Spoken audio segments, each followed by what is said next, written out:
Is it possible for one man to hold back an entire army? How about 200? What about 800? It sounds absolutely insane. But today we're going to find out when we hear the incredible true story of Private First Class Travis Mills. It was October 2009 in the mountains of eastern Afghanistan. Travis's unit was taking heavy fire from the enemy. And that wasn't just small arms fire or even rocket-propelled grenades. No, they were under attack by a weapon that almost nobody had ever heard of, an anti-aircraft missile launcher. It fired high-powered missiles that could take down helicopters and airplanes, but could also be used to attack ground targets. As soon as the first missiles started falling around them, Travis and his fellow soldiers knew they needed to get to higher ground. They started moving. But then Staff Sergeant Clinton Romisha shouted over the radio, "I'm pinned down! I need immediate assistance!" Travis and his team looked for cover, but there wasn't any. The only option was to charge across an open field towards the enemy. It was a suicide mission, but they didn't have much of a choice. So Travis and the others took off running. He later described what happened next. "We're moving across this open terrain, taking all kinds of incoming fire. At this point, we've got guys wounded all around me, casualties all around me. We get within 100 meters of this enemy machine gun position, rocket-propelled grenades, and at this point, everybody stops. Everybody gets down. We're trying to figure out what our next move is because we're so close now. We can see the enemy machine gun position. We can see where the rockets are being launched from. We can see everything, and there's nothing we can do. We're so close now. It's too dangerous to move." To make matters worse, the enemy opened fire with a heavy machine gun. Its bullets tore into their ranks, sending many of the Americans crashing to the ground, either dead or wounded. Travis dove for cover, pulling his rifle up to protect his head. He fired back at the enemy, though he had no idea if his bullets were hitting anything. Then another explosion rocked the battlefield, followed by more and more. As he looked around, Travis realized that the Americans had called in air support and the Afghan army was launching rockets of their own. But the enemy was still returning fire. They would launch a rocket, and as soon as that rocket left the tube, they would start firing again. And we could see the rocket-propelled grenades coming in hot, hitting all around us. But the machine gun never stopped. It just kept going. And though Travis and the other Americans returned fire, they had no way of knowing if they were hitting the machine gun position. If they couldn't destroy the enemy's weapons, they would be stuck there pinned down forever. But then, something unbelievable happened. A medic named Caleb Satterfield came up with a plan. He wanted to sneak through the battlefield and try to disable the machine gun from behind. It was incredibly dangerous, but somebody had to try. So while the battle raged around them, Caleb, along with two other men named David Bellavia and Jared Monty, began to slip through the tall grass, trying to avoid the enemy's notice.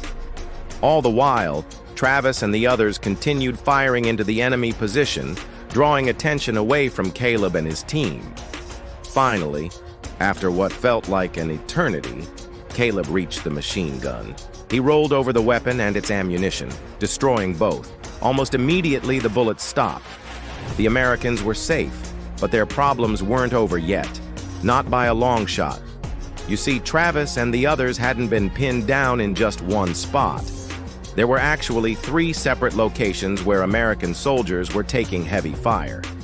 And as soon as Caleb finished disabling the machine gun, he had to move out again, this time to help Travis and the others.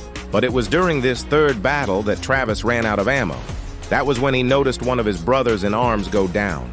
Travis and the others were surrounded, cut off, and outnumbered. But despite the odds, they kept fighting until the very end. Travis remembers what happened next. "I think I fired 20 rounds, maybe 30. I don't know.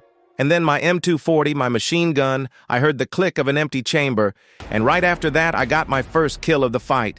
Right after my machine gun jammed, I saw movement to my left. I got my rifle up, got on the guy, squeezed the trigger, and he went down. And that's when it hit me, I'm out of ammo. I don't have anything else to give these guys. So I started scanning the battlefield looking for a weapon, anything I could use. Luckily, a few moments earlier, one of the soldiers who had been killed in the fighting had dropped his rifle. Travis grabbed the weapon and started firing again, but before he knew it, that gun was empty too. Looking around, he spotted another rifle and snatched it up. This time it was an M249. He didn't know whose it was, but he didn't care. He just started firing at the enemy. And though he had no way of knowing it, his bullets hit home. One of them struck an enemy fighter named Mohammed Wali, critically wounding him. But the battle was far from over. Travis kept scanning the battlefield for more weapons and ammo, and he kept firing at the enemy until he had nothing left. At that point, he tried to reload one of the rifles, but he couldn't remember how. It seems crazy, but in the heat of the moment, he had completely forgotten. All that training kicked in, and he managed to get the rifle ready to fire once more. He and the other Americans continued to hold off the enemy. And after what seemed like an eternity, reinforcements arrived. They charged into the fight, driving the Taliban back and allowing the Americans to escape. When they finally reached friendly lines, they were shocked to discover that Travis was still holding one of the rifles. He had held out longer than anyone else, and he had done it with no bullets. He later explained why he fought so hard. "We had to hold that position for as long as possible. We didn't know if the air assets were effective or not. We didn't know what was happening in the other areas. We just knew we had to hold our position, whatever it took until we were relieved. We didn't know how long we had to hold that position, so we just held it." But he wasn't the only hero of the day. Everyone had pitched in and done their part to defend the base. And because of their bravery, they had prevented the enemy from capturing it. In the end, the battle cost the lives of 8 American soldiers, including the 27-year-old Jared Monty. But it could have been much worse. The Americans had been outnumbered 10-1 and outgunned even worse than that. Yet they had held their ground. Among those honored for their service that day was Private First Class Travis Mills, who was awarded the Silver Star for his actions. But as far as he was concerned, he was just doing his job. He said, "There was nothing heroic about it. I was put in a situation, and I did what I had to do to survive and help my buddies. The guys that were killed, they were heroes. They gave their lives so we could live. The guys that got wounded, they're heroes too. I was just lucky. I was just in the right place at the right time and was able to pick up those weapons and shoot them. That's all I did." Maybe so, but that doesn't change the fact that his actions saved countless lives that day. In the end, the enemy had to retreat, and the base was secured. Travis and the others had won. But sometimes winning comes at a high price. After all, 8 men had given their lives defending the outpost. It would be renamed in honor of those who died: Clinton Romsha, Jason McDonald, Stephen Mace, John Nelson, Brian O'Neill, Gunnar Satterfield, Jared Monty, and P.J. Grooms. And though it would take years for the full story to come out, one thing was clear from the beginning: they had shown incredible bravery and selflessness.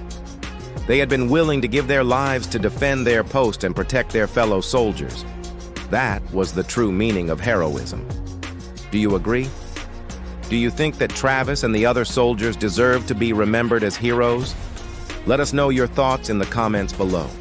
And don't forget to share this video if you want to honor their sacrifice. Thanks for watching. Now you need to watch the incredible story of survival of Gunnery Sergeant John Canley, or check out another amazing story from our channel.